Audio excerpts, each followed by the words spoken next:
O ca Thlarau Phunnawi Lovin Fanai ro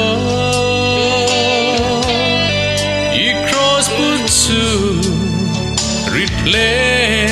mahse Lali swan cross Gonga zolai kathlir la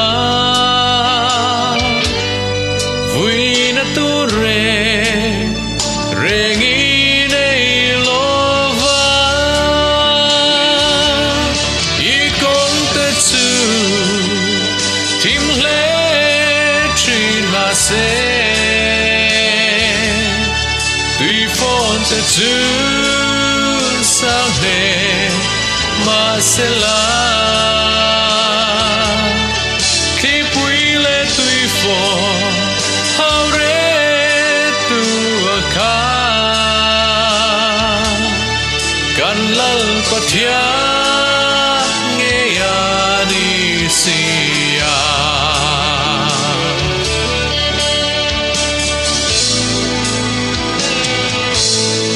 Phunnawi Lovin tiam chin lam chu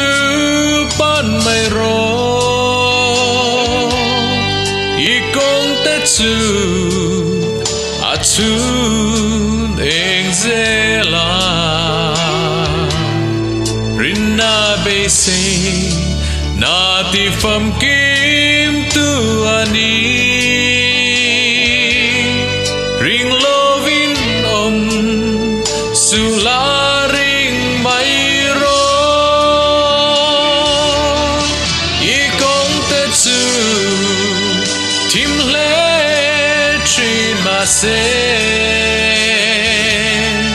Tui fon te chu sang le mahse la Ki pui le tui fon hau re tu ka Kan lal pathia nge ya ni sia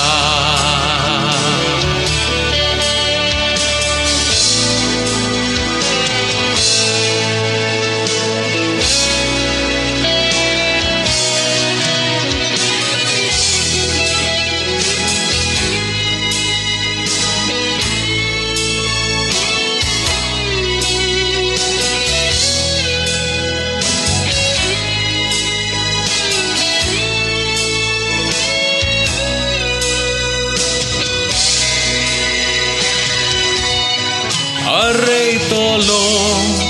dam chung nung ngai chung pui zi Rei lo te a kan pel thuai don si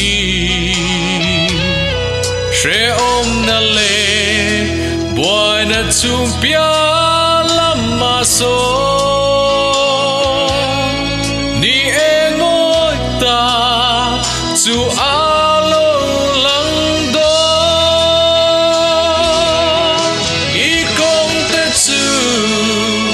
Tim le trin mahse Tui fon te chu sang le mahse la Ki pui le tui fon hau re tu ka